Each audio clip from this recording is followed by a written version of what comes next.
Hola mis amores, aquí estamos de nuevo en tu podcast, agradecidísima de cómo va creciendo nuestra comunidad y qué bueno que ha seguido todos los pasos que tengo aquí. Miren mi libretica, que lo tengo, que le den a la campanita, que se suscriban, que comenten, que compartan, sí señor. Y yo lo sé que me quieren, entonces por eso la comunidad está en aumento. Y me siento particularmente feliz en este momento de poder dar la bienvenida a mi podcast, que es nuestro podcast, a un querido amigo a quien aprecio muchísimo, pero sobre todo admiro grandemente, porque él es un referente a seguir. Mire, es un referente para los abogados de República Dominicana. Es un referente para los periodistas de nuestro país. Es un gran referente para quienes deciden incursionar en la comunicación, haciendo comentarios de política, haciendo opinión con una objetividad impresionante. Es un productor de televisión, pero por Dios, ¿y qué más? Y es mi amigo, don Percio Maldonado, y aplaudo de nuevo. Ustedes me van a perdonar aunque los podcasts no se pueda, pero sí, es que me da mucha emoción. Percio, qué alegría tener. ¿Tú ves por qué es bueno tener amigos? No. Que mienten por uno. Y corta me estoy quedando. ¿Qué sientes tú, Percio? Un placer acompañarte en esta iniciativa nueva que sé que no tendrá más que mucha calidad y mucha humanidad. Ay, que papá este Dios trabajo. te escuche. Y también podcast con corazón. Un podcast con corazón. A todo hay que meterle corazón. Y creo que la comunicación a la vida del país le falta mucho ese aspecto humano de solidaridad. Yo pienso que sobre todo en este momento, Percio. Sí. Es como que tenemos que tirar la soga de ven, regresa. Y es sacar lo bueno. Porque a veces pienso que lo malo, lo negativo crece y se multiplica rápido. Y a veces da la impresión de que el mundo está perdido. Yo no suelo tener una visión pesimista del mundo, pero pienso que hay cosas que tenemos que hacer. Y que pero tal vez no las hacemos. Ahora como que la polvareda se ha levantado más, ¿no te fijas? Sí, se levanta. El ruido se escucha más ahora, sobre todo creo que y creo que esto lo hemos conversado en otras ocasiones, la tecnología ha permitido una reproducción enorme digamos, de la comunicación, de redes sociales. A veces el que tiene el comentario negativo está más en el ánimo de hacer el comentario negativo, que a lo mejor alguien que te ve algo bueno y simplemente lo puede apreciar, pero no, tal vez no te comenta, no te da like. Pero ahora es como una especie, Percio, de competencia abierta entre ese tipo de comunicación para obtención de likes, llamar la atención. Bueno, a una comunicación porque eso paga. Que humanice más. Eso paga y tal vez parte del cuestionamiento que se hace a las plataformas globales es que promueven de alguna manera en la forma en que no maneja. Todos, porque no puedo generalizar. No todos, pero mucho todo el que monetiza, es decir, tú monetizas más y la gente te reproduce más por aquellas cosas exageradas, a veces vulgares, que no son las que más aportan a la vida. Y pienso que la comunicación sobre todo tiene que tener un sentido de responsabilidad. ¿Cómo no caer en la trampa, Percio? Porque yo le llamo a eso la trampa. Bueno, yo creo que cada quien da lo que tiene dentro. Sí, eso es así. Y posiblemente el que no tenga cosa adentro mala, difícilmente cae en una trampa porque no hay manera de que le salga. Es decir, si tú pones a una gente que no tiene condiciones a insultar a otro, no le sale bien. Porque no sabe hacerlo.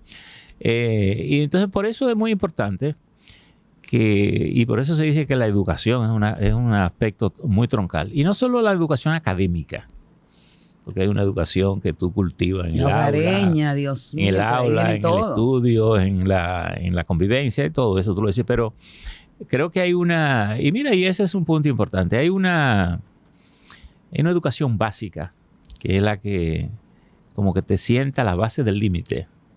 En tu conducta, en tu comportamiento, en tu inteligencia emocional incluso, que se hace en casa. Normalmente se hace en casa. Y cuando digo en casa es el papá, esa es la base, mamá, Ese mamá. Es decir, que no te enseña A, B y C, sino que te dice, que te enseña valores, costumbres. Tal vez por eso la educación japonesa hace tanto énfasis en que los primeros 4 años del niño no hay examen, no hay asunto, sino hay aprendizaje en valores. A trabajar en equipo, a trabajar con los compañeros, a limpiar el lugar donde está, a recoger, a organizar, a trabajar en equipo, a ser solidario con los amigos. O sea, que justo ayer vi por las redes, porque vuelvo a decirte, no se puede satanizar, hay muchas cosas que sirven de aporte.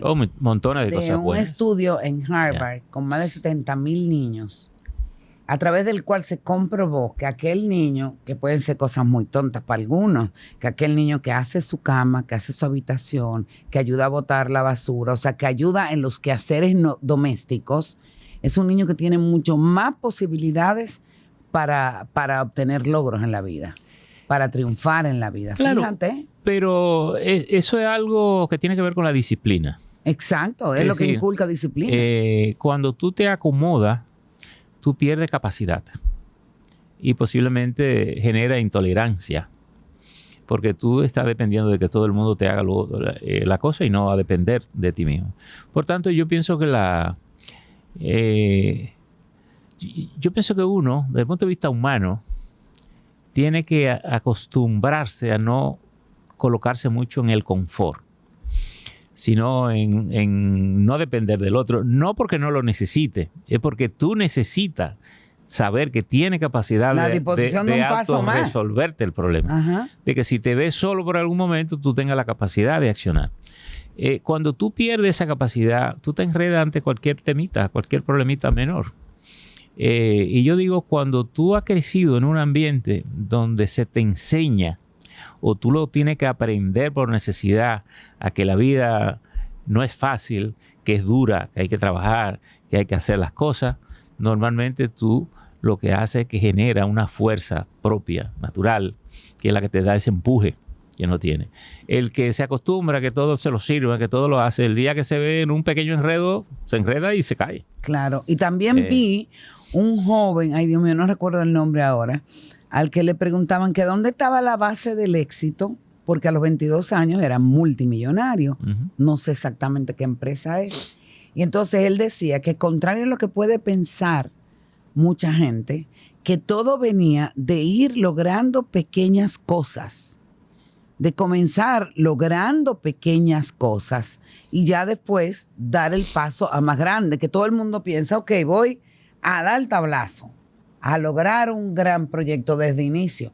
Y las pequeñas cosas, y hablaba de eso mismo, de educación hogareña, tú la vas logrando poco a poco, pero son las que te van inculcando disciplina, tenacidad, el no rendirte, hasta que das el batucazo. Muchas familias con posibilidad económica a veces cometen el error de facilitárselo todo a los hijos.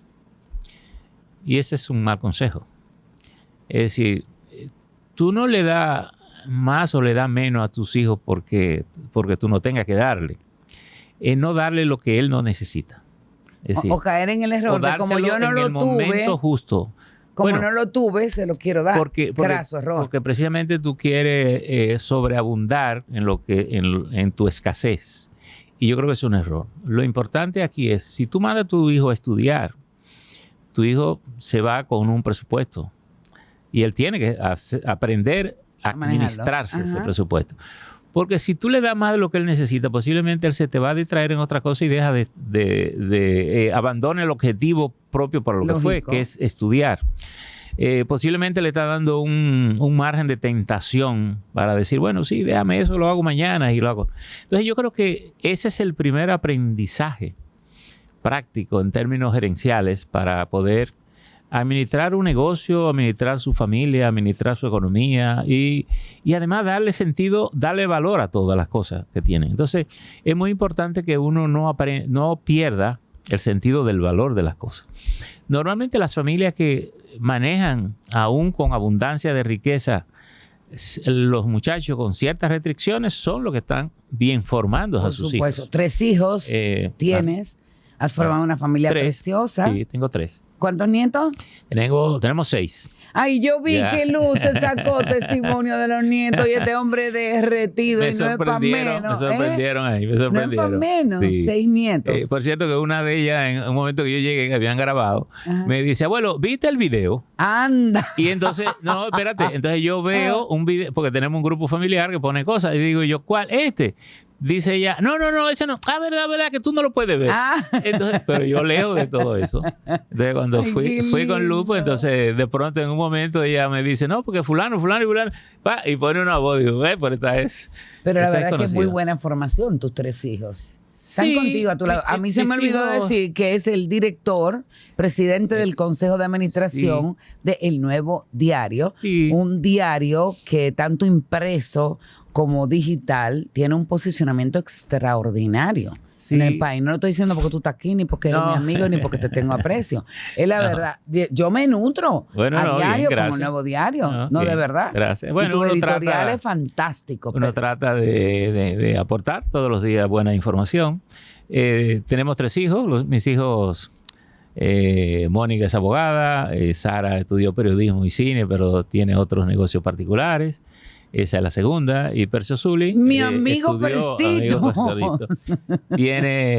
Estudió administración, es el gerente general de allá del periódico. Y bueno, y tiene lo del periódico y tiene otras múltiples actividades. Pero bien, todos están integrados con su familia, todos viven con su casa, con su familia. Yo tengo... Viven más o menos cerca de casa nosotros. Es verdad. O sea, Sí. viven como en comarca. Bueno, las 2 hembras viven en el mismo sector de nosotros, por ahí. Ajá. Y Percio Zul es el que más lejos vive aquí en Naco, pero Aquí cerca. nada es lejos. Sigue cerca. Aquí nada es Sí. lejos. Y por lo regular, sábado, domingo, por lo regular tratamos de juntarnos, comer junto con La ellos. familia, los nietos, Percio. sí. La familia. Es que no hay nada como Sí, eso. sí. Yo digo, Pero yo vi, ese es como el petit comité. Claro, como debe ser. Sí. Ahí es que está el soporte. Sí, Tú sabes. así es. Mi mamá nos decía siempre, miren, ustedes hacen así, extiendan la mano cuando tengan una necesidad y el que está ahí con ese tú cuentas. Y eso es la familia. Escuché una vez una señora, creo que era española por el tono, le estaba haciendo un poco. Y ella dijo, quien tiene padre siempre tiene casa. Claro. Ahí siempre te Eso es una gran reciben. cosa. Y mientras más de tartalado tú llegues, Ah, mejor te reciben. Es decir, que yo pienso que en eso... el volver siempre Sí. vas a encontrar cobijo. Sí, eso es importante. Y yo pienso que, bueno, al final, cuando uno tiene sus hijos, como que el norte es ese, ¿no? Como tú lo formas, como tú lo garantizas, porque tú eres en ese momento lo que fueron contigo. Yo vi en una Te nota, vuelve de alguna manera lo que te dieron. ¿Eh? exactamente, yo vi en una biografía tuya, yo no sé si es verdad o es mentira, que tú querías ser cura. Me gustaba ser Ay, cura. Dios mío, ¿quién te hizo claudicar? Cosete, seguro. No, mira. Por ella fue tu arrepentimiento. tú No, sabes, Terray, cuéntame, Tú Percio. sabes una historia interesante. Yo soy de un campo, se llama La Oaxaca, De Montecristi para el mundo, ok. Entonces, bueno, es una comunidad que teníamos una iglesia. En esa iglesia no se abría todos los días, sino que de tiempo en tiempo un cura iba allá y daba las misas, hacía ese tipo de cosas. Y entonces, bueno, a mí me gustaba, yo hacía medio de sacristán del cura ¿De cuando verdad? iba. Y la verdad es que después los padres jesuitas que fueron muy influyentes en su línea de pensamiento con la medida que uno fue creciendo. Después Camilo Torres, el caso de Camilo Torres en Colombia, que fue un cura muy famoso, bueno, que terminó después en las guerrillas colombianas. Sí. Es decir, había toda una línea de pensamiento que fue influyendo. Pero tú llegaste a mucho meterte en la esta escuela para generación. ser cura o qué. No, sino que como tenía la sociabilidad con los curas, pues hacía de sacristán y de alguna manera pensé en algún momento ser cura. ¿Y Es decir, Cosete me era de gustaba. ella, de Montecristi? No, Cosete de su familia de Santiago, San Francisco, pero ella vivía aquí o había nacido aquí. En el caso mío también viví temprano la experiencia del desembarco del 59. Acuérdate que Estero Hondo fue Sí, uno de Constanza los Belmont, puntos, pero- por tanto, Ajá. en la zona donde yo vivía, pues hubo mucho movimiento militar, persecución, muchas muertes de esos muchachos en esa zona. Y entonces, bueno, vivimos temprano. Yo tenía como 7 años y ya uno vivió todo ese movimiento militar, muchachos presos, venía. Ya uno comenzaba a entender la peligrosidad de la dictadura, lo que se dice, otros muertos. Lo que se dice. Desaparecieron algunos ciudadanos de allá porque le dieron tratamiento con esos muchachos, hicieron contacto y se enteraron. En fin, era una situación que te maduró temprano, forzoso. Y después de ese movimiento guerrillero, pues surgió el 14 de junio, que surgió también con Manolo Tavares en Montecristi, y fue una zona muy fervorosa. Muchos de los jóvenes pues eran del 14 de junio, pero en silencio, nadie se podía decir que era parte de eso. Claro. Y yo mi creo papá y mi mamá ambos pertenecían al 14 de junio. Y yo creo que todo eso nos marcó. Mi abuelo, yo perdí a mi padre temprano, y yo me crié con mis abuelos. Y mi abuelo mi familia estaba relacionada con el hato, con la ganadería, tenían fincas, entonces yo iba con mi abuelo y entonces de noche pues pasaba por esos altares que las familias mantenían con velas encendidas, donde esos muchachos habían caído, bueno, y ya tú sabes, un poco el miedo que les daba a uno, pero de una vez... El fervor también. Pero de una vez como el registro de esos acontecimientos, y por tanto muy temprano pues también uno se interesó por las ideas políticas. Y ya mi primera experiencia fue con el profesor Juan Bosch. Entonces en las elecciones del 63 fue mi primera campaña y éramos fanáticos de Juan Bosch. Qué maravilla. O sea, saliste a hacerle campaña. No salíamos a hacer campaña, no podíamos votar, pero andábamos. Entonces yo creo que todo eso nos fue encendiendo temprano. Creciste con todos esos pensamientos revolucionarios. Exacto. Y nada, y uno tenía la idea de justicia, de solidaridad con los amigos y con la gente, con la sociedad. Y yo creo, y bueno, después vine a Santiago y ya se fue en la medida en que fui... Hiciste ciencia política, de hecho, también en mi nota vi que tú querías ser presidente de la República. Bueno, sí. No está tarde, Percio. No, estudié ciencia política en la universidad. Pero no está tarde. Y fíjate una cosa interesante, yo tengo un tránsito. Cuando yo entré a la universidad, ya la idea de cura se había ido. Mi objetivo era ser médico. Médico. E incluso que sabía lo que quería hacer, que era ginecólogo. No me digas. Ginecología. ¿Y por qué desististe? Bueno, entré a la universidad, pero también estaba mezclado con la política. La cuestión es que en eso me distraje y terminé en ciencia política. ¿Tú te viste en un lío entonces en la universidad? ¿Tú eras de los que iba a las marchas, voceaba, pero no tira piedra? Sí. Tú sabes que nunca hice ese tipo de ejercicio político. Nunca estuve convencido de que eso fuese algo útil. Y yo milité de otra manera en la política. Y además milité temprano.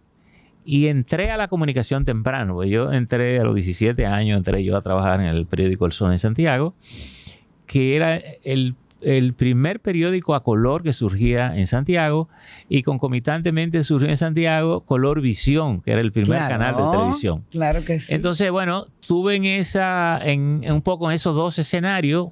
Y por tanto, ¿tú trabajaste en Colorvisión? No, pero sí conviví con mucha de la gente que participaba en la televisión. Ahí conocí a Jackie Núñez del Rijo, a Violeta Yanguela, conocí ahí, que era la esposa. Conocí al doctor José Cano López, que venía incluso había sido director del Caribe en la dictadura. Era un tipo muy interesante, trabajaba en El Sol. Conocí a Armando Almanzar, el viejo, y conocí a Juan José Ayuso, el poeta Ayuso. Oye. En El Sol. Así que con toda esa gente gente divina. Me vinculé temprano. Y bueno, conocí aquel famoso poema que le dio ganancia a Ayuso en la Casa de las Américas, Cimarrón, el poema de Ayuso. Qué maravilla. Interesante. Sí, y ahí, bueno, fui conociendo... Tú lo cuentas, Ya, fui conociendo a mucha gente y de alguna manera pienso que toda esa gente me marcó. Y ahí fui derivando y me fui identificando más con la parte política. Antes de venir a la capital... Y esas marcas, Percio, ¿no te sembraron a su vez, bueno, por lo que te tocó vivir? Por ejemplo, me hablas del profesor Juan Bosch y a saber qué pasó con el profesor Juan Bosch a muy cortos meses de haber ganado la presidencia. Natural. ¿No te marcó con un poco de desencanto? ¿O con mucho desencanto, pongamos? Te diría que no, porque entonces uno estaba metido en la política con la idea de cambiar el mundo, como era lógico, la fuerza de la juventud. Yo diría que uno ha tenido más decepción en términos cuando las figuras que se supone que iban a cambiar todo aquello incursionaron y luego entonces se han comportado. Sobre todo con la palabra cambio, Percio. ¿Por qué la palabra cambio? Sí. Ha sido como la constante en todas las campañas políticas, en todos los partidos de gobierno. Claro. Y fíjate, uno te pone a ver cambio dónde. Uno ha tenido más decepción en la medida en que la generación de uno comenzó a llegar al poder, a tener acceso al poder.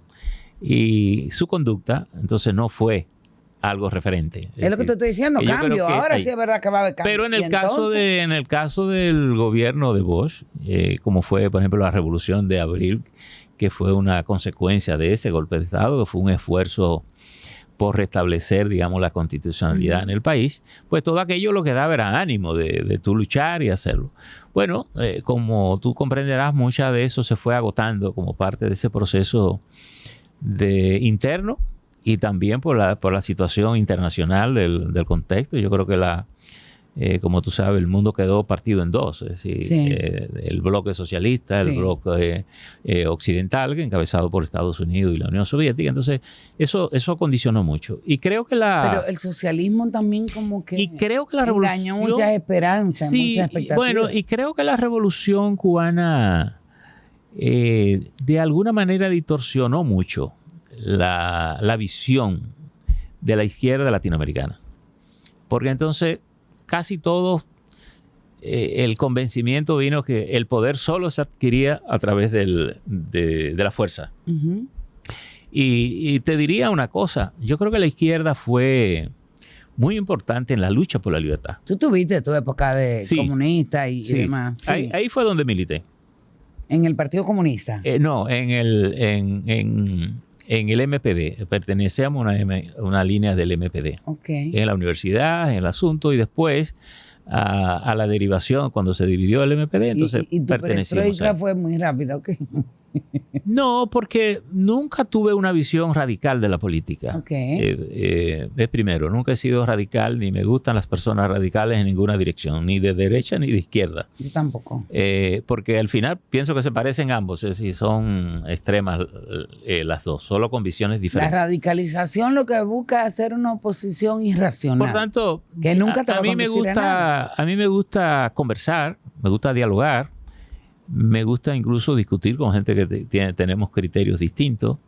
Y yo creo que el que dialoga con personas que tienen criterios es porque puede defender su punto de vista. Pero la disensión casi nunca se da de manera efectiva cuando se trata de política, que desata unas pasiones irracionales. Claro, yo creo que los intereses a veces pueden ser lo que influyen más para esa disensión. Y se confunde mucho la diferencia de pareceres a la lucha de los intereses. Porque tú y yo podemos romper. Eso está muy bien. Eso sí. Porque tú y yo podemos romper porque tú quieres un espacio que a lo mejor yo tengo. Claro. Pero no porque tengamos ideas. O porque tú entiendes que es a ti que te toca. Eso es lo más grande en la política. Pero no porque tengamos una diferencia tan profunda desde el punto de vista conceptual de cómo vemos las cosas que tal vez lo que nos separa. Y fíjate que la mayoría de los partidos hoy no hay diferencia casi ideológica. Todo el mundo es lo mismo. Todo el mundo hace lo mismo. Quería preguntar eso. El modelo económico a nivel universal prácticamente es el mismo. Fíjate que hasta los chinos se incorporaron a un capitalismo de Estado como una manera de generar riqueza, de producir riqueza. Se rindieron antes. Obviamente, bueno, yo diría que se rindieron, hicieron un ajuste a su línea política, porque tampoco, y fue parte del tema de la izquierda, es decir, la política no es estática, la vida no es estática. Y como dice aquella famosa canción de Mercedes Sosa, todo cambia. Todo cambia. El mundo vive cambiando. Y tal vez antes no nos dábamos cuenta porque el mundo cambiaba más lentos. Pero hoy nos damos cuenta y ahora, que el mundo cambia a una velocidad es real espantosa. El cambio, Percio. Y te voy a entrar en actualidad. Porque como yo te digo, siempre el cambio viene y el cambio y el cambio es la palabra más utilizada a nivel de campañas proselitistas y todo. Pero esto que se prometió ahora, ¿tú entiendes que sí, que ha habido cambio? No, yo creo que es que real. Yo creo que la expresión de cambio es algo que se usa como para pensar en sustituir, pero no en modificar las reglas. Yo creo que ahí hay una diferencia importante. Eso está muy buen punto. Es decir, una cosa es que modifiquemos una estructura, que ampliemos una estructura, y hablar de cambio. Necesito el cambio ahora porque es lo que actualmente exacto. estamos viviendo. Pero obviamente, no, desde el punto de vista del modelo, de lo que estamos haciendo, yo creo que estamos lejos de ahí todavía. Yo creo que este país necesita un cambio cuando tú dices vamos a transformar la educación, vamos a transformar la administración pública, vamos a desentar la administración pública. ¿Y la transparencia qué tal? Porque yo creo que el presidente ha sido muy coherente con el tema de la transparencia y del combate a la corrupción. Sí, yo no dudo que el presidente sea un hombre con buenas intenciones, que quiera eso, sin duda. Pero una transformación no la hace solo un hombre. Tiene que voltear patas arriba las cosas que quiere cambiar. ¿Tú no lo sientes que él está como muy solo, Percio? Bueno, precisamente es eso te digo. Es decir, no lo haces tú solo. Posiblemente tú puedes cargar después con la mayor responsabilidad de las consecuencias. Pero, ¿todo converge en él entonces? Bueno, porque tú sabes que un líder político, un presidente, es como un garante bancario con recursos. Eso es. Nadie le va encima a un cliente insolvente cuando tiene un garante que puede pagar. Entonces, la política, y a veces lo digo como una observación, normalmente los gobiernos tienden a pelearse con quien critica a sus funcionarios. ¿Entiendes? Y tú criticas a un funcionario, el gobierno te ve con malos ojos. ¿Y tú has tenido un problema por eso? ¿Eh? ¿Tú has tenido un problema por eso? ¿Tú has recibido alguna llamada, pero Percio, porque tú dices una cosa así? Porque, bueno, Percio, hay otra cosa a resaltar de ti. Tú has trabajado para todos los gobiernos. Mira, queja uno siempre tiene, observaciones uno tiene, pero yo no puedo decir que ningún presidente me ha llamado para... Claro, como tiene un presidente se puede llamar y decir, Percio, pero ¿cómo publicaron eso? Que eso no es tal cosa, pero no como un reproche, como si tú no debes tratar ese caso. Yo no puedo decir que tengo ese tema con ningún presidente. He tenido diferencias con algunos presidentes, a veces con los que han sido más amigos míos, más diferencias todavía. Con todos. Bueno, pero mi trabajo con los presidentes ha sido de manera honorífica. Claro, yo no he dependido... yo no he sido un subalterno de ningún presidente, es decir... Pero eso es bueno resaltarlo. Y subalterno es que dice, bueno, me pagan por eso, me hago todo eso. Yo doy una labor de cooperación, de elaboración. Lo hice con tal vez la primera que hice desde el punto de vista de presidente fue con el doctor Joaquín Balaguer, con el Pacto de Solidaridad Económica, que me invitó, participé. Me había invitado previos a hablar de la crisis del 90. El que todos te inviten es una muestra de la credibilidad que tú tienes. Sí, bueno, hablé mucho con él. Después y me parece súper bien, Percio, porque aquí tienden todo a parcelar, a segregar. Allá tú eres, pues tú eres de tal color, que tú eres del morado, que tú eres del rojo, que tú eres del blanco. Y no es así, es por el país que hay que trabajar. Es así. Pero lo que te quiero decir es que yo primero no tengo compromiso partidario. No he sido subalterno de ningún presidente porque no he sido empleado de ningún presidente. No tengo negocio con gobiernos particulares. Por tanto, incluso los presidentes, como me preguntan, le digo lo que yo pienso. No soy una persona ofensiva, no tengo por qué ofender a un presidente ni a ninguna persona. Si me pide una opinión se la doy, si la coge o no la coge. ¿Cuál ha sido de los presidentes el más amigo tuyo? Bueno, en términos personales, yo diría que con quien he tenido una relación más cercana es con Leonel Fernández, por una razón incluso generacional. Leonel estuvo un tiempo colaborando con nosotros en el Nuevo Diario, iba ya, trabajaba un poco como colaborador, nunca fue un empleado del Nuevo Diario, trabajaba en el área internacional, que fue un tema que siempre le gustó, escribía ya en el periódico. Sí, pero buenísimo. Sus hijos y mis hijos estuvieron juntos en la escuela. Él es muy amigo de mi mujer también. Es decir, en fin, es decir, yo diría que después en la oficina de Abel Rodríguez del Orbe como abogado coincidíamos ahí un grupo de abogados donde estaba Abel Rodríguez, que era el dueño de la oficina, estaba Leonel, que estaba ahí, estaba Miriam Germán, estaba Guillermo Moreno. Sí, porque abogado también, creo que lo dije, sí. Guillermo Moreno, estaba Radamés Jiménez. Piqui Lora no era de la oficina, pero sí tenía, llevaba casos con la oficina de Abel, sobre todo en materia de tierra, que ella es especialista en esa materia, y el doctor Virgilio Bello Rosa, que era dirigente del PRD, pero era muy amigo de Abel y amigos de nosotros también allá en el periódico. ¿Qué posibilidades tú le ves al doctor Fernández para el año 2028? Bueno, Leonel Fernández, yo diría que ahora mismo sería la cabeza de la oposición. Pero evidentemente yo creo que falta un tiempo todavía.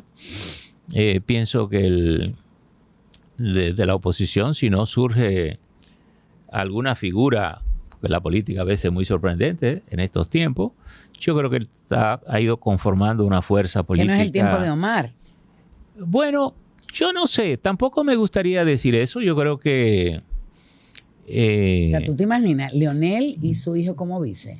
No, pero pienso que esa es una combinación. ¿Será que se puede? No, esa es una combinación que yo no la veo venir. Pienso que en términos democráticos no sería una cosa. No sería lo idóneo. No, pero digamos que mira cómo veo esa. Omar tiene un carisma y una penetración que es Jesús fíjate, santo. pero yo no veo conflicto ahí en el sentido de que primero Omar no le va. No, sería como muy pronto para Omar. Omar no le va a salir a competir a su padre en la candidatura. Jamás. No, y lo ha dicho ya 1000 veces. Porque además vamos a ver una cosa. También Omar está montado en la estructura de su padre, claro, en la referencia de su padre. Entonces, a veces no podemos confundir esas cosas. A mí me encanta Omar. Lo he dicho un montón de veces. A mí me encanta Omar. Omar es un muchacho sumamente educado, bien formado. Hace bien la política, decente. Es una persona con todas las... Tiene un carisma y además tiene una cosa que su padre tuvo, que era ángel, gente ángel. Estupendo. En la política, el ángel es muy importante. Es que tú le caigas bien a la gente. Y yo creo que a veces tú no sabes ni siquiera por qué. Ajá. Puede ser por la forma en que se maneja, puede ser por el estilo, puede ser por la decencia. Es muy empático. Él es muy empático. Por tanto, es un muchacho con un potencial enorme. Creo que tiene un tiempo de maduración.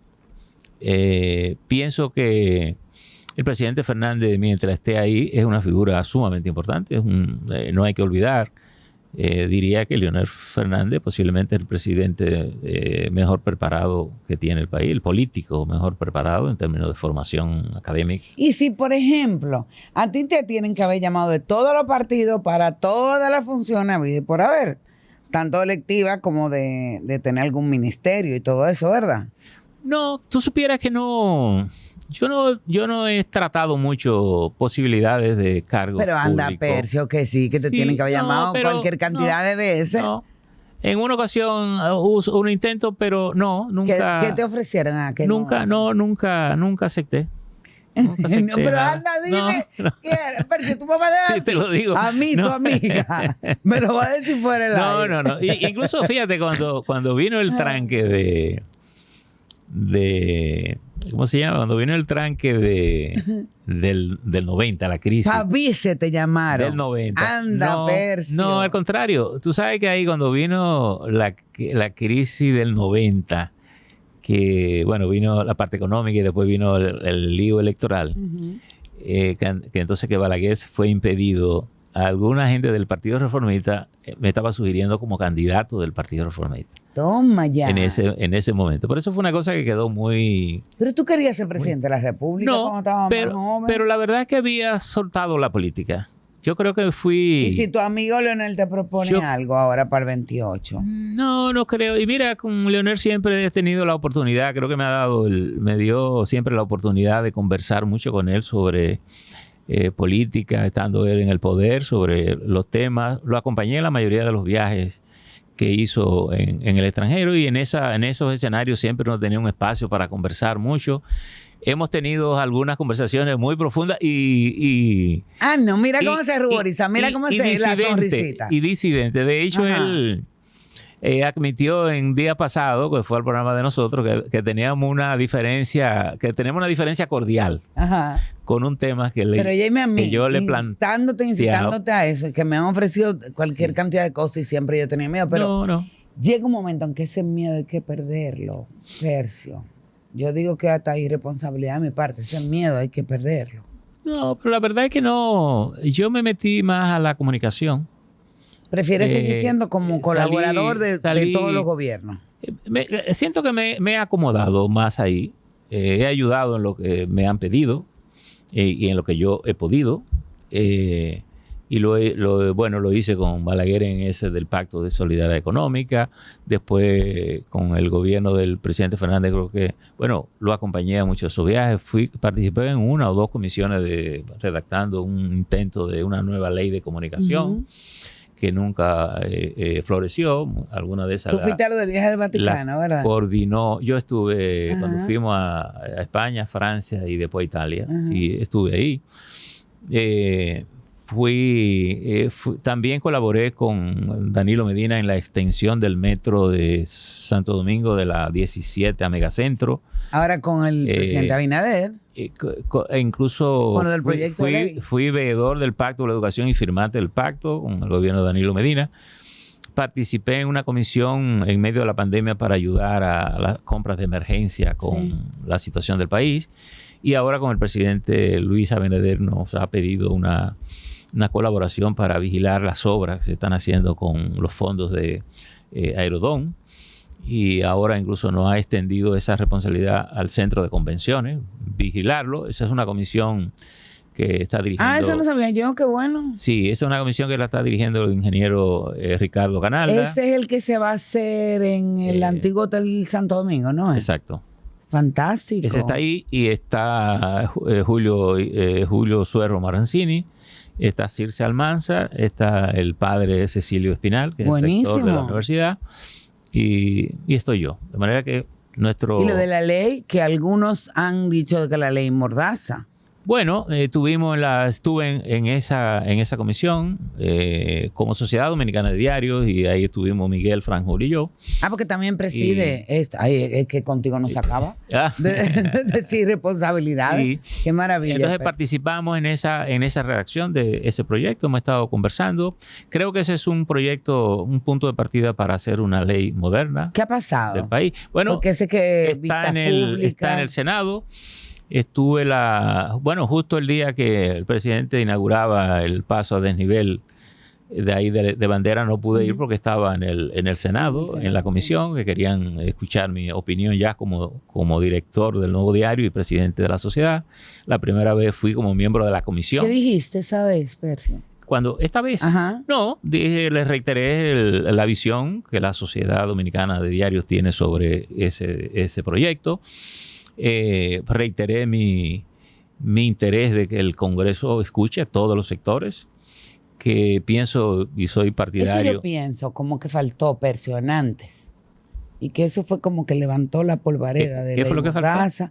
Escuchar a todos los sectores y todas las propuestas para poder llegar a un consenso. Es posible que faltaran cosas, pero no creo que en este país haya hecho un proyecto que se haya consensuado más con los sectores especializados que ese, porque este fue un proyecto que lo redactamos, lo manejamos con la Corte Interamericana, que es donde todo el mundo acude cuando lo tiene agarrado por el cuello, ¿verdad? Preserva derechos y proceda. La UNESCO, que es la que más ha trabajado contra el discurso de odio, contra el tema de la Internet. Esa ley contiene un punto que en medio de ese ruido nadie ha querido prestar atención, pero ahí el Estado se compromete a facilitar el acceso a la Internet de los ciudadanos como un derecho fundamental, y a quien le dan acceso a derecho a lo fundamental, lo que le están dando opción de que hable, de que opine, ¿verdad?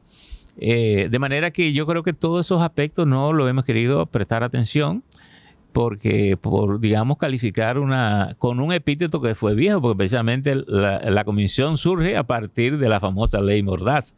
Pero la gente parece que ha tenido poca creatividad y ha repetido el nombre. Tú sabes que quiero que hagamos como una comparación con relación a otros países de América Latina, sobre todo, bueno, de eso ni hablar. Una Venezuela, una Nicaragua, de eso ni hablar porque se sabe cuáles son los sistemas. Pero quiero plantearte lo siguiente. Guido, que estuvo conmigo hace poco, estuvimos hablando de un proyecto que tiene sobre la certeza de las informaciones.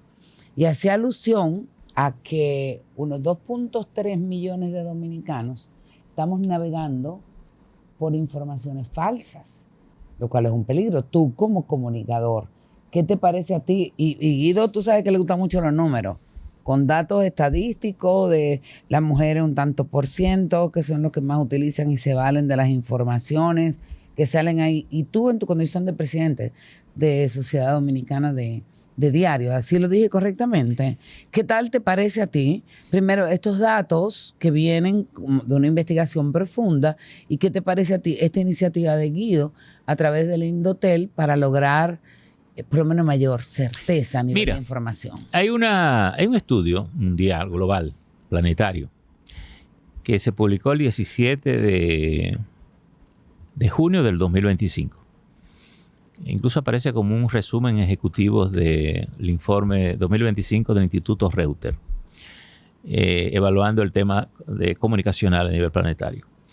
La conclusión de ese estudio es que alrededor del 60-62% de las informaciones que los ciudadanos reciben no tienen certeza de si es falsa o si es verdadera. Cuando tú extrapolas ese promedio, ese promedio, en África, por ejemplo, es el 73%, en Estados Unidos 64%, en Europa 62%, en América Latina tanto. Esa es una realidad del desarrollo de la tecnología que te diría que es irreversible. Hay que aprender a vivir con él. ¿Y para dónde vamos a coger, Percio? No. O sea, ¿en qué vamos a creer? Entonces, yo, por ejemplo, tú me mandas el Nuevo Diario todos los días. Vamos a ver, y yo me baso mucho en Nuevo Diario porque sé que a ojos cerrados. Pero vamos a ver qué pasa aquí.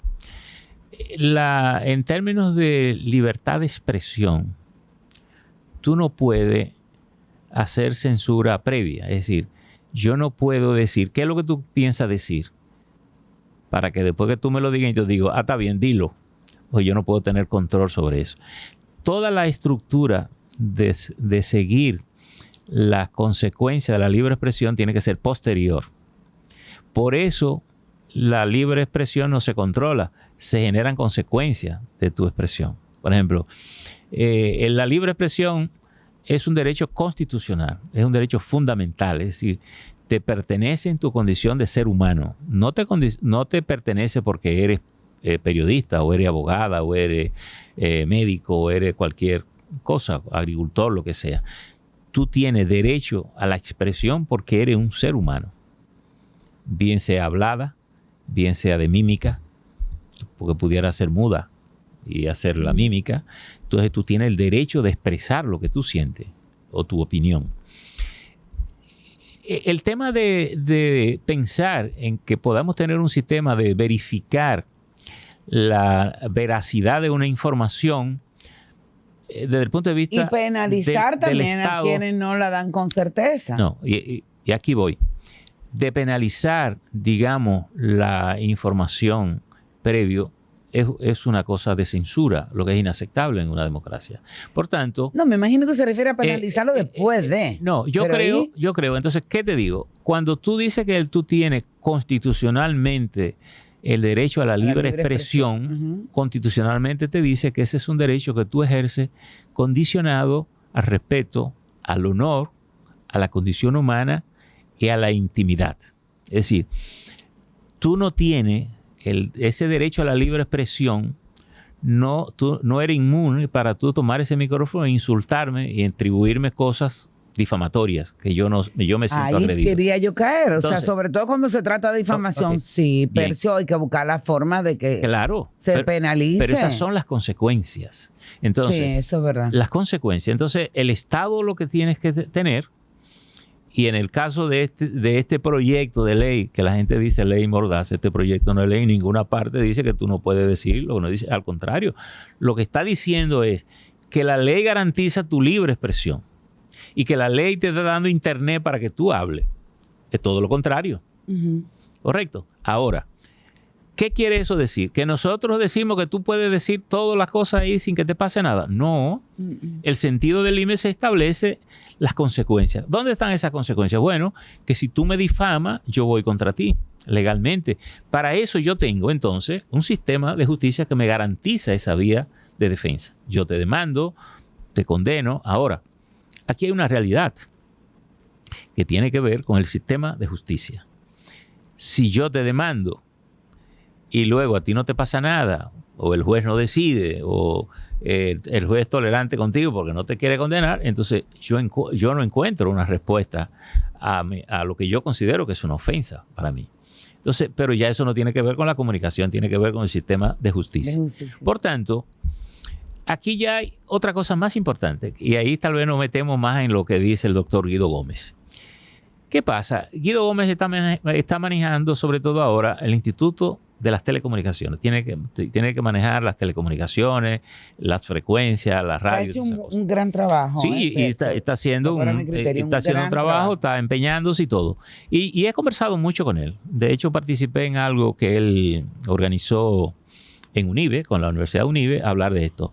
Y en una conversación previa que tuvimos, con donde él me invitaba y me explicaba, yo mismo le dije, Guido, creo que este es un tema más allá de los medios, es un tema de la democracia. ¿Y por qué de la democracia? Porque, como bien tú decías, hay un flujo de informaciones falsas que están penetrando el mercado y hay posiblemente mucha gente tomando decisiones en base a informaciones que no son correctas, sobre todo en el campo de la política. Porque hoy hay muchas actividades de empresas cuyo negocio es hacer informaciones falsas.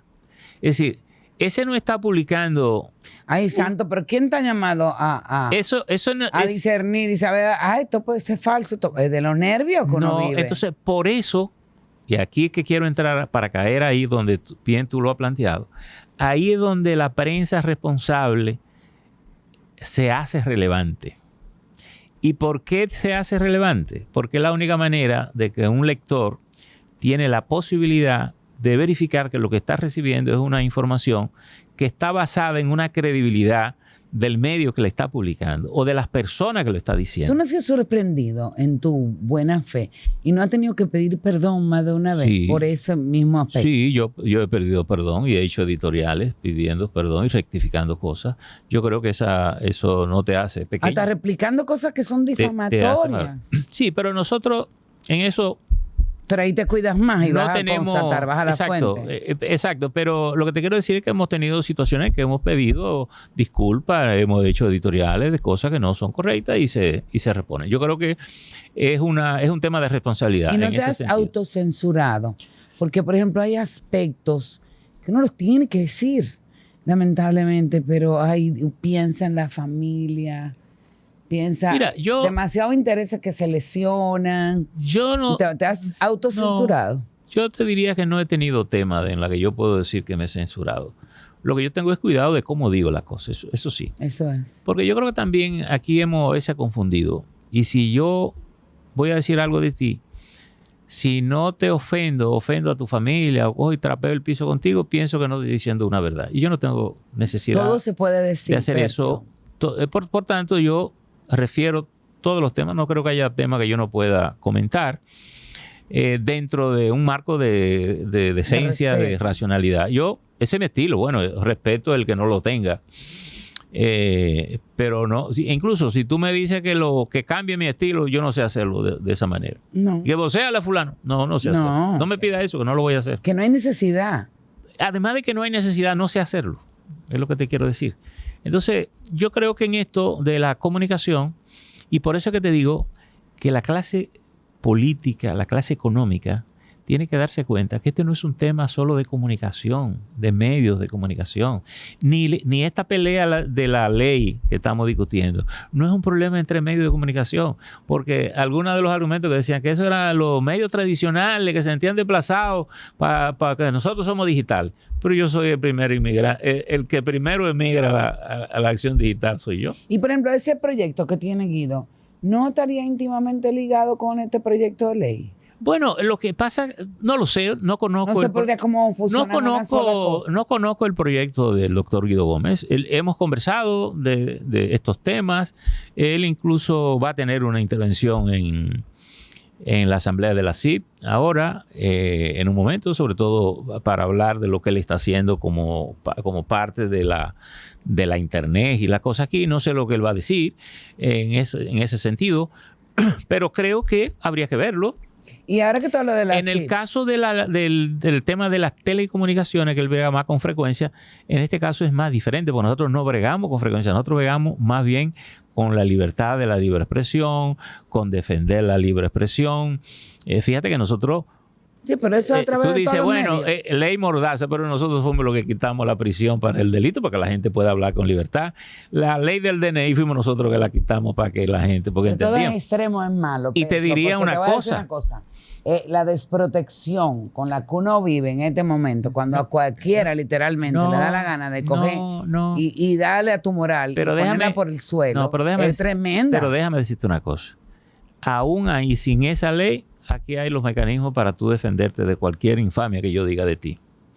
Ahora, si el sistema no funciona, ese no es un problema de la ley de comunicación. Sí, ahí tienes Por razón. ejemplo, ¿por qué la gente Porque no? hay mucha gente que no ejerce acciones. ¿Por qué la gente no? 4 o 5 años. Pero, Yana, ¿por qué la gente no respeta el semáforo en rojo? ¿Coge lo simple? Claro. ¿Por qué no lo respeta? Porque no va a pasar nada. Porque no va a pasar nada, pero la ley existe. Sí. Y yo siempre digo una cosa. Pero entonces ahí también me voy a eso de la ley. Aquí muchas veces hay que legislar. Tenemos muchísimas leyes que no se cumplen. Mira, hoy yo fui al Congreso. Se supone que ese recurso por difamación e injuria está ahí. Ya. En este momento. Y el sistema no responde. Este día que estamos tú y yo echando esta conversación, yo estuve en el Congreso. En apoyo a una iniciativa de un grupo de legisladoras, han presentado un proyecto contra un plan sobre la violencia, contra la violencia y todo. Ay, qué bueno. Para esta pandemia. Y fui. Y bueno, y ahí, como era lógico, conversamos. Y estaba conversando con Nércida, con el doctor Servio Tulio. Siempre es un partner que estamos metidos, como él le dice, en muchos líos y nos metemos en hacer cosas. Y hablábamos. Este país tiene leyes para organizar 2 o 3 países y nos sobra. Pero claro, eso el es lo que yo problema digo. Y hay que legislar, y hay que legislar. Y cada quien está haciendo un proyecto, legislar, y entonces se contraponen esas cosas. Entonces dificultan la aplicación. Un país funciona cuando las leyes son simples de aplicación rigurosa. En los países nuestros, normalmente simples de aplicación rigurosa. Normalmente las leyes en nuestros países son leyes complejas de aplicación flexibles. Entonces tú me la aplicas. Oye, es antológico lo que tú estás diciendo. Tú me la aplicas como aquella cosa que dice, bueno, para mis amigos todo y para mis enemigos la ley. Porque si te quiero molestar, entonces te aplico la ley a ti. Entonces un país no camina de esa manera. No. Un país camina cuando las reglas son para todo el mundo, que tú las cumplas. Yo te digo, bueno, ¿cuántos millones de motores tenemos aquí? Ay, santo, 3.7. Mira, a veces yo cojo en los semáforos cuando van a cambiar. Pero oye, este dato. Y son 20, 30, 35 motores. Yo los cuento. Es una cosa. Pues si tú manejaras en Vietnam, tú te tropiezas con 80 millones de motores. Y allí yo no vi a ningún motorista sin su casco protector. Ningún pasajero sin su casco protector. Metiéndose a la derecha cuando tú vas a doblar a la derecha. Ninguno comiéndose una luz roja. Nadie subiéndose por la acera. Ahí que está ni ningún motorista sin su casco protector y con un casco amarrado por si alguien se monta. Ahí es que está la cosa. La ley. La ley. La dictadura de la ley. La ley y la conciencia ciudadana, perdóname. Y porque la dictadura de la ley, pero también puede mucho el accionar de la gente. Y quiere que te diga una cosa. para mí, el problema más serio que está teniendo la sociedad dominicana, incluso se está haciendo un problema de gobernanza, es que hemos dejado establecer, normalizar una serie de irregularidades que a la gente se le hace difícil querer cumplir ninguna norma.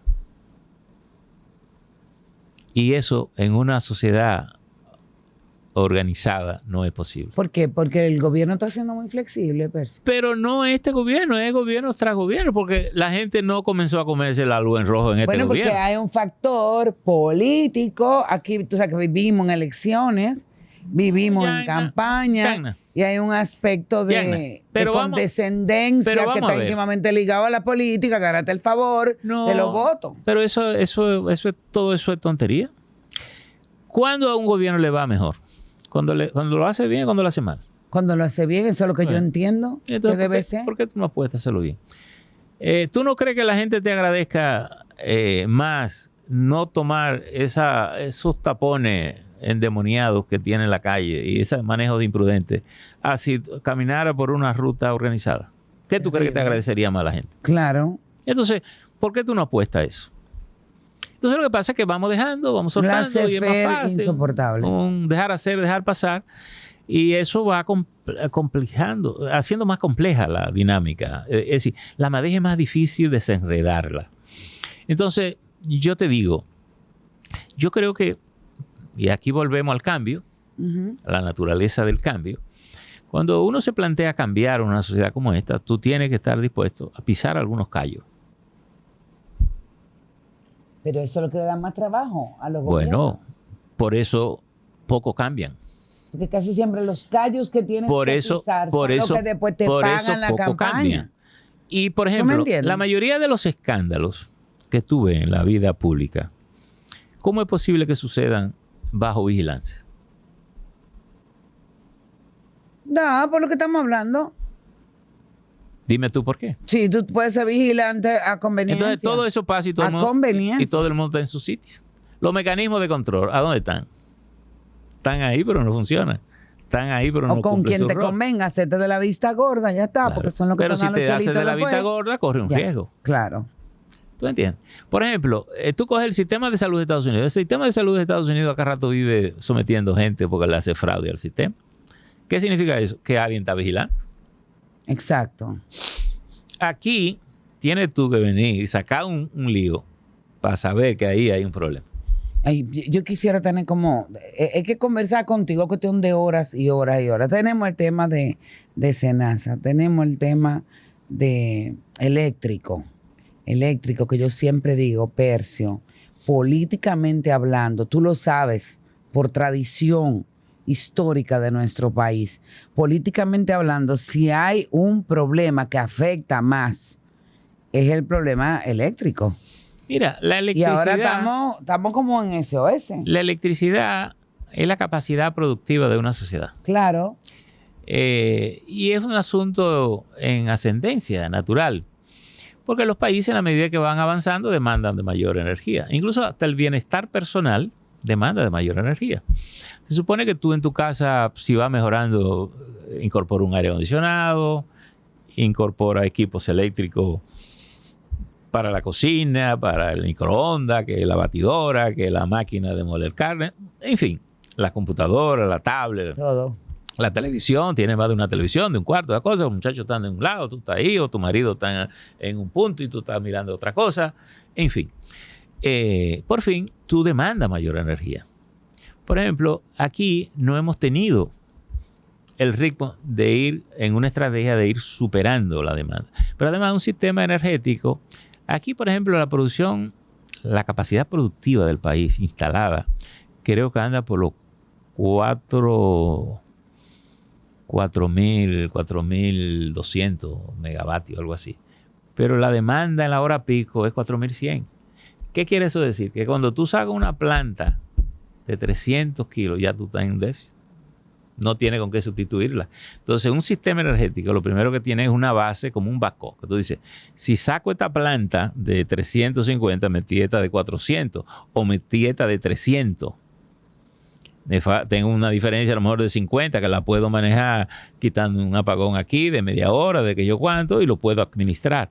Pero aquí tú entras en crisis porque tú no tienes cómo sustituir esa planta. Este problemón que tenemos ahora no puede desestabilizar el país y nuestro sistema democrático, porque tú sabes que la gente...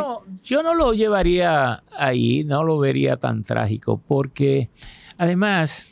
Yo no quisiera, la verdad. Además, fíjate, nosotros, y fíjate que hacemos escaseo. Porque hemos vivido en una democracia imperfecta, pero en paz. Sí, pero fíjate que el país, con esta misma debilidad de la sociedad, nos llevó a ir construyendo en cada casa un pequeño país. Por ejemplo, tú tienes en tu casa posiblemente... Eso es real. O una planta, o un inversor. Ajá. En el barrio, una batería con tu inversorcito, una cosa. Es decir, tú tienes la manera de ir sobreviviendo. Pero que se han tenido que comprar de nuevo los inversores, claro, porque ya se habían vendido. O sea, hubo una etapa, pero la gente sabe cómo resolver el problema. Porque a lo mejor antes no sabía cómo, pero cuando él aprendió con una batería enganchada con algo y la pone en el mecánico, él tiene una capacidad que a lo mejor tiene que regresar a volver a hacerla, pero él sabe cómo hacerlo.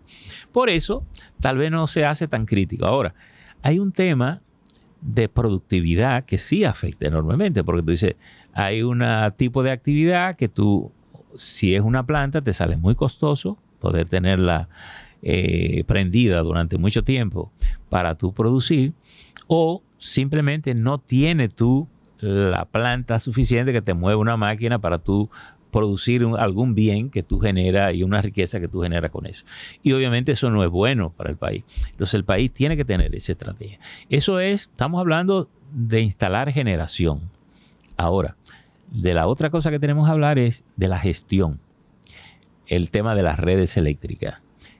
¿Qué cantidad de energía se pierde? Siempre se ha dicho aquí que si se resolviera el tema de los escapes, y esos escapes se dan en dos niveles, se dan la que se pierde de manera natural o a consecuencia de que las líneas de transmisión no sean de buena calidad y tú pierdas energía, y la otra que se pierde es con el fraude, el que está enganchado y no paga, esa cosa. Pero ya eso son cosas de gerencia que tú tienes que hacerlas para tú poder llevar el sistema a un nivel de sostenibilidad y de rentabilidad. Lo lógico es que un sistema energético no sea una cosa deficitaria, sino que sea un negocio rentable, que genere una capacidad de ir reponiendo capacidades e incluso de incorporando nuevas fuentes de energía limpia. Por ejemplo, yo creo que nosotros a estas alturas hemos debido tener mucho más producción de energía solar y de energía eólica, porque son recursos que tenemos disponibles. Claro. Ya me hicieron una seña que yo pensé que haciendo podcast me libraba de eso. Pero ya me hicieron una seña, Percio. Y a mí me encantaría quedarme todo el rato hablando contigo. Finalmente. Eso es para que tú veas que no hay escape en la vida. Qué cosa tan grande. Yo que estoy tan feliz en mi podcast porque, ay, me despacho a gusto, Percio. Tú lo que tienes que hacer es un empate en corrido y después lo divides. No, más veces, contigo todas las veces el mundo. Mira, Percio, que le hago esta pregunta a todos mis invitados. ¿Qué te gustaría a ti? Ya tú me oíste hablando de ti al principio, pero ¿qué te gustaría a ti que yo diera como referencia de Percio? No el profesional que tiene tantas luces, el ser humano. Percio es, ¿qué tal? Yo te diría, me gusta más dar que recibir. Me encanta eso. Me encanta eso. Te diría que cuando recibo me siento incómodo. Ay, no, pero déjese querer también, porque, ¿verdad? Sí. La vida. Sí, pero cuando te digo, incluso me resulta difícil cuando alguien me elogia delante de mí. No me siento cómodo. ¿Eres llorón? ¿Cómo te digo? No tanto, pero lloro. Hay cosas que me sacan. Depende. A veces soy tan sensible que cualquier cosa me saca la lágrima. A otras veces no veo cosas que puedo soportar. ¿Y tu mayor defecto? Porque un hombre que iba para cura, nadie puede pretender que tenga como un defecto así a resaltar. Bueno, yo la verdad que no sé. Yo diría que es una pregunta que me gustaría hacer solo a los otros que me conocen, que a lo mejor es que detectan. Pero el hombre tiene su lado B, porque Sí, somos humanos. Sí, no, yo no. ¿Qué te saca quicio? Mira, muy pocas cosas, pero no me gusta verme molesto a mí mismo. Ajá. Sí, tienes autocontrol entonces. Sí, tengo bastante, pero no me gusta verme. Cuando me molesto, tiene que ser cosas que me molesten mucho y no es cómodo. Pero no, trato de que difícilmente un tema me saca de quicio o que yo no pueda manejar. Ahora, cuando se logra que te dejen en claro, ¿no? Exacto. Pero, ¿cómo te digo? No sé qué puedo decir como algo que yo mismo detecte que a lo mejor no sea una cosa correcta, ¿no? No lo sé, me gusta, soy muy exigente con la gente que está conmigo a veces. Y que sea contigo Sí. mismo también. Sí, pero no porque no con maltrato, no porque ni me gusta ni acepto que nadie maltrate a la gente. Y que está finalmente, conmigo. ¿cómo te gustaría? Tú sabes que se hacen unas caritas. Yo estoy aprendiendo mucho. Yo estoy muy versada en todo esto. Se hacen como unas caritas para anunciar el podcast. ¿Cómo te gustaría que lo tituláramos? Tú sabes que a los muchachos les gusta poner cosas como que llamen mucho la atención. Bueno, yo creo Y que yo de este lado, yo creo que eso es una creatividad que dejársela a los muchachos. Juventud de... Yo No. creo- A ver, tengo yo que decir, esperen. Espérate, eso no te exceda. No, yo creo que y en eso, mira, a propósito que tú me dices eso, yo creo que parte del éxito de nosotros es que nosotros hemos dado libertad a los muchachos Sí. que inventen, que ingenien. A veces que jalar la soga. Sí, a veces que pero sobre todo orientarlo, ponderar, pero yo creo que hay que dejar que la gente desarrolle su creatividad.